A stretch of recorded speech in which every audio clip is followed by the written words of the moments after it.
Hey guys, இன்னைக்கான வீடியோவில் last minute exam tips பற்றி தான் பார்க்க போகிறோம். ஸோ நான் சொல்கிற ஃபாலோயிங் டிப்ஸை ஃபாலோ பண்ணி பாருங்கள். கண்டிப்பாக எக்ஸாமில் உங்களால் நல்ல மார்க் ஸ்கோர் பண்ண முடியும். First one, refer the key points. Exam முன்னாடி நமக்கு எல்லா சாப்டரையும் ஃபுல்லாக கவர் பண்ணுறதுக்கு கொஞ்சம் கஷ்டமாக இருக்கும். ஸோ இம்பார்ட்டண்ட்டான கீ பாயிண்ட்ஸை மட்டும் அண்டர்ஸ்டாண்ட் பண்ணி படிச்சுட்டு போங்க. ஏன்னா பேப்பர் வேல்யூஷன் பண்ணும்போது ஃபர்ஸ்ட் கீ பாயிண்ட்ஸ் தான் பார்ப்பாங்க. Second one, teach your self. நீங்கள் படித்த கீ பாயிண்ட்ஸை செல்ஃபாக உங்களுக்கு நீங்களே டீச் பண்ணி பாருங்கள். அப்போ எக்ஸாம் டைம் கீ பாயிண்ட்ஸை வச்சு உங்களுக்கு சென்டென்ஸ் ஃப்ரேம் பண்ணக்கு ஈஸியாக இருக்கும். அதே நேரம் நீங்கள் படித்ததெல்லாம் ஒரு ரிவைஸ் பண்ண மாதிரியும் இருக்கும்.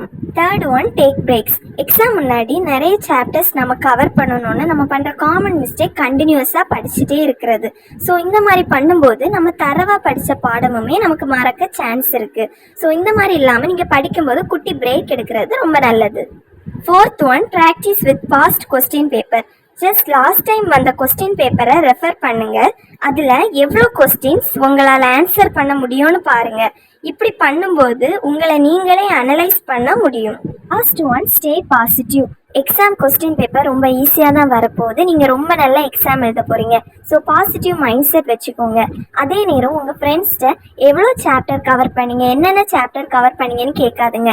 இந்த மாதிரி பண்ணும்போது நீங்கள் அந்த சாப்டர் கவர் பண்ணலைன்னா உங்கள் மைண்ட் ஆட்டோமேட்டிக்காக டென்ஸ் ஆகும். எக்ஸாமில் நீங்கள் நல்லா பண்ண முடியாது.